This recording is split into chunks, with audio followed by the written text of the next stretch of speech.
Work as a dark web hacker. After what I saw today, I'm never hacking again. I'm probably one of the most experienced hackers on the entire internet, but some people on the dark web are simply pure evil. I don't think I'll ever be turning my computer on again. Growing up, I spent my entire life on my PC, and before long ended up in the 4chan hacking and looksmaxing pipeline. As you could imagine, this meant I had IRL friends. I was bullied and pushed around a lot, and was always too weak and scared to fight back. That was until I realized I could use my hacking skills for my own benefit, and to get revenge. I just never could have guessed this would result in the biggest mistake of my life. I had one main bully called Brock, who was the definition of a bumhole. He would bully me daily and make my life hell. I guess this made what I ended up doing to him easier to live with. Brock loved to brag. His girlfriend was hot, his figure was fit, and he was amazing at sports. His only downside was he was dumb as hell.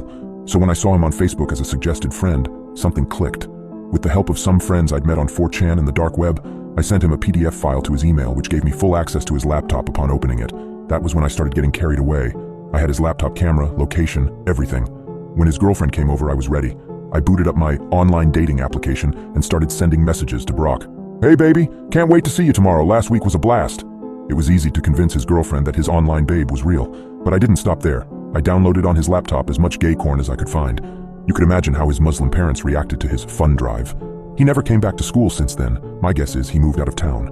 Now I wish I'd have stopped there. Oh God, I wish I stopped there. But I was addicted. That feeling of justice being served by my hands was so good. So I started targeting criminals, the type that used the dark web to hide and spread their filth. For 4 years straight, I was a pain in their asses. Pedophiles, heavy drug dealers, hitmen, you name it. If they were online, I was making their lives a living hell. I thought I was being smart. I thought I was hiding myself pretty well. But I never could have known something was following me every step of the way, and it would soon tell me. I woke up one morning as any normal day, made eggs and toast for breakfast with a glass of orange juice, booted up my desktop and browsed Reddit.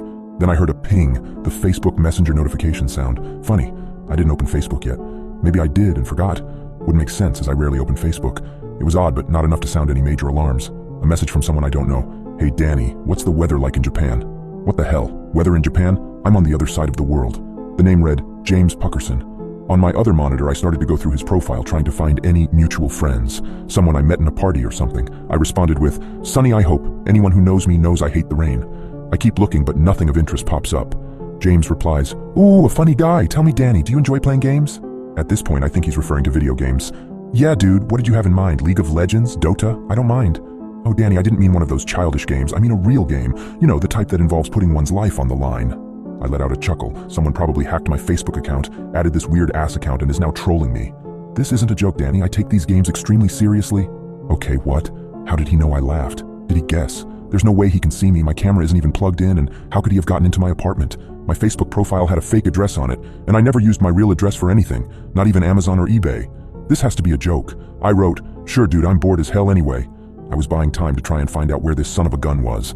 I scoured everywhere trying to find any small clue to latch onto, found something, kept going and looked into it more, eventually leading up to an address. When I looked at the address, I froze. I could feel my blood draining from my face. It was my address. I was the only one living there, but somehow this asshole was using my address as a cover. Ping! Another message.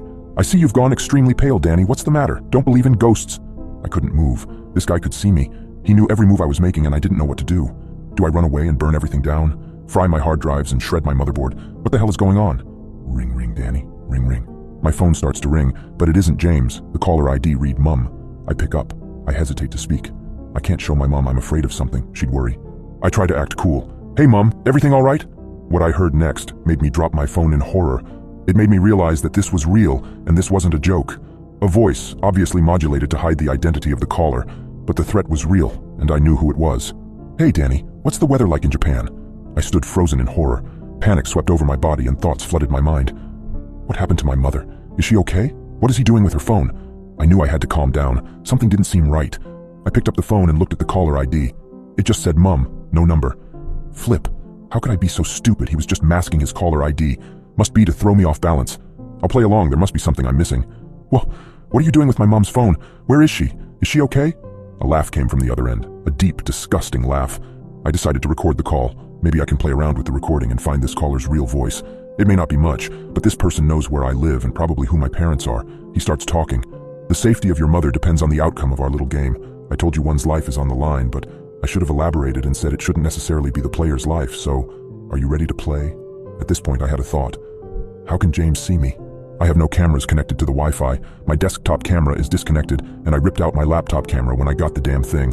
Another option would be he broke into my apartment and installed cameras when I was out. But why would he risk getting caught like that? I may have cameras at home and catch him doing it. No, he must be using one of my devices. Doesn't seem like I have a choice, James. Have you checked your phone's gallery recently?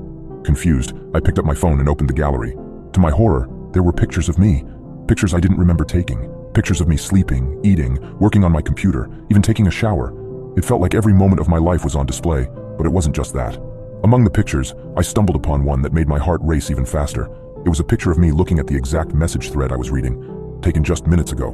But what made my stomach drop was the reflection in the glass window behind me in the photo. Brock, with his signature malicious grin, holding my phone, taking the picture.